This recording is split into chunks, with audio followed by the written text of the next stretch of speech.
Obrigado, professor Clodoaldo. Muito interessante as 3 apresentações, trabalhando a questão da gestão de projetos nessa área, de políticas nessa área, e os desafios, né, que tanto a USP quanto a Unesp apresentam para um debate, né, em torno dessas questões. As 3 apresentações fornecem elementos para que possamos implementar sistematicamente diálogos futuros entre nós e agregando outras universidades. Eu perguntaria ao doutor José Mini, da Unisa, se ele teria para nos indicar alguma questão que tenha vindo de algum dos assistentes. Então, eu perguntaria... Olá. Sim. Boa noite a todos. Por enquanto, não chegou nenhuma questão. Certo. Tá? Estou aguardando aqui, olhando no chat, mas por enquanto não apareceu nenhuma questão. Tá, então, a gente dispõe de 10 minutos para essa troca de informações. Eu faço a primeira questão para a professora Cláudia Lago. A ECA USP tem um curso novo, tem 10 anos, né, de funcionamento, 11 anos, e o tema da relação comunicação, educação, direitos humanos, parece-me que é um dos focos deste curso. Então, eu gostaria que a Cláudia tenha algo a nos dizer a respeito disso, né? E também da expectativa dos alunos, né? Sim, o SMART se refere à licenciatura em Educomunicação. Nós completamos 10 anos esse ano, né? Porque ela foi instituída em 2011, então esse ano ela completa 10 anos. É um curso novo, os padrões USP, né? Que é uma universidade bem antiga. Os padrões da própria ECA também é um curso novo. E tem como uma questão da sua espinha dorsal essa discussão transversal e intensa sobre a convivência, o respeito e tudo aquilo que tem a ver com os direitos humanos, né? Nosso curso, ele faz uma série de atividades, assim, não dá nem para mapear, porque eu acho que essa questão é uma questão que atravessa todo e qualquer momento do curso, toda e qualquer disciplina, em toda e qualquer situação, né? E é isso, assim, a gente brinca que é o curso da utopia também, né? A gente brinca que é o curso da utopia e são os estudantes, as estudantes mais muito, muito engajados em todas essas discussões, né? Temos aprendido muito com eles e com elas. É bem interessante. Muito obrigado. E aí eu perguntaria para os 3 colegas, né? Vocês falaram muito no âmbito interno, como na própria estrutura da universidade se trabalha o tema, a organização, a articulação universitária com outras unidades em nível internacional, inclusive. Agora, no caso específico aqui do plano das diretrizes, né, para educação e direitos humanos, quando se fala em universidades, se fala também da expectativa das universidades poderem estar dialogando com a sociedade. Claro, a pesquisa é uma área importantíssima, né? A extensão é outra área. No caso, a pergunta que eu faria para os 3 colegas é no sentido de que tipo de contribuição poderia ser dada pelas universidades para que uma diretriz, ou as diretrizes como esta que a CONDEP apresenta e estrutura, poderia contar.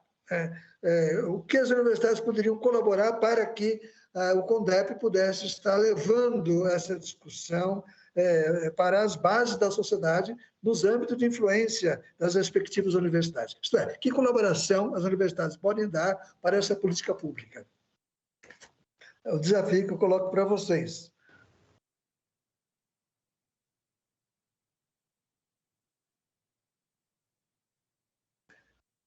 Posso começar, então? Sim.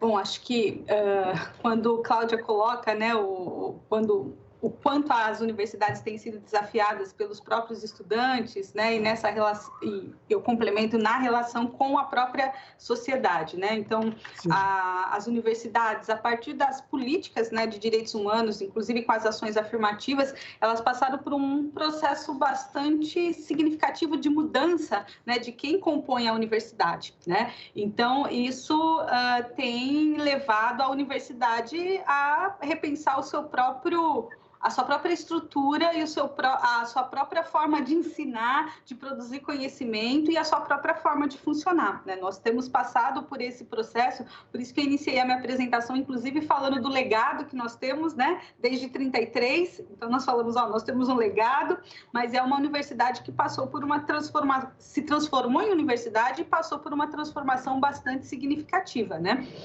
Então, nós temos, né, um desafio aí bastante grande, mas eu considero que demos passos importantes no sentido dessa abertura e ações muito concretas no sentido de materializar aquilo que nós estamos colocando como necessário para uma existência social, né? Porque o que eu também sinto que nós somos cobrados é que muitas vezes nós temos teorias, né, proposições, mas é sempre para o outro, né? Então, nós estamos, né, permanentemente sendo cobrados. Quando nós falamos de democracia, falamos de democracia, ensinamos democracia, mas como é que é o processo democrático no interior da universidade? Falamos de participação social, muito importante participação social, mas e aí, como é que se materializa?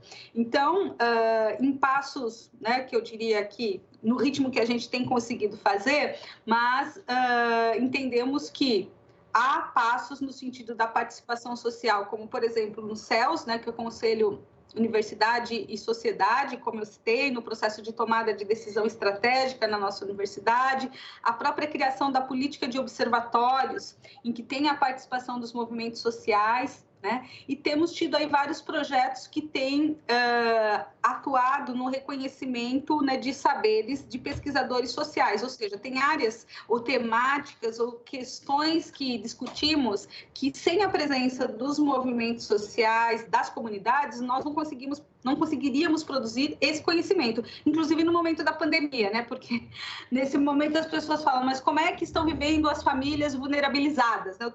Você só pode saber se você, né, tiver com as famílias vulnerabilizadas, senão você não consegue produzir um conhecimento que realmente aponte, né, de fato, como é que isso está sendo vivenciado.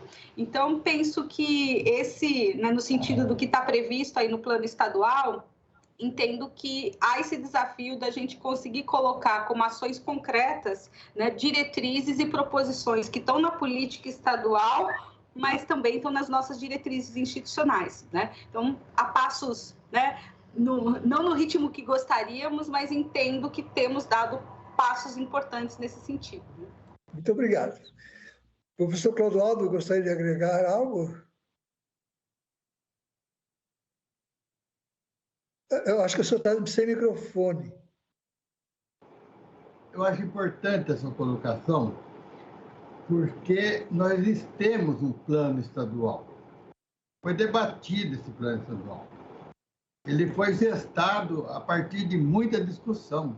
Nós participamos ativamente aqui em Bauru, na Defensoria Pública, quando houve o debate aqui, né? Para nós temos dois caminhos para tentar avançar esse plano. Um caminho é fazer o processo via própria defensoria, como foi feito em São Paulo. Via própria defensoria e cada defensoria dos municípios abrir um debate sobre o plano municipal de educação e direitos humanos. Esse é um caminho. Nós estamos trabalhando num outro caminho. O outro caminho nosso é através da Secretaria da Educação. Nós estamos falando de educação. Então, nós temos que entrar dentro da Secretaria de Educação e criar instrumentos lá dentro. Então, o Observatório criou, dentro da Secretaria de Educação Municipal, um núcleo de educação e direitos humanos que se reúne quinzenalmente há mais de 10 anos. E é oficial, muda o prefeito, muda a secretaria, só se o novo prefeito derrubar o decreto, derrubar a lei. Então, a partir daí, é possível avançar. Não conseguimos na secretaria estadual, na diretoria estadual, mas estamos tentando criar também um núcleo lá dentro. Quer dizer, na medida que você vai criando estruturas, a ação avança.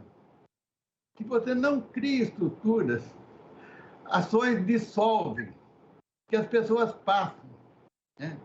Então, é um caminho que nós estamos fazendo para depois, no Plano Municipal de Direitos Humanos, tem um capítulo sobre educação e direitos humanos em Bauru. Então, a partir daí, do amadurecimento aí, quem sabe um dia a gente faz um Plano Municipal de Educação e Direitos Humanos e o documento do PANDEP é a nossa grande referência.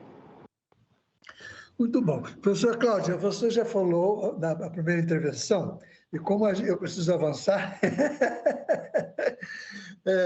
eu não faria pergunta para você, mas diria que, na verdade, você já respondeu, né, quando você fala da natureza do próprio curso, que é formar pessoas para trabalhar com direitos humanos, né, essencialmente a partir da comunicação.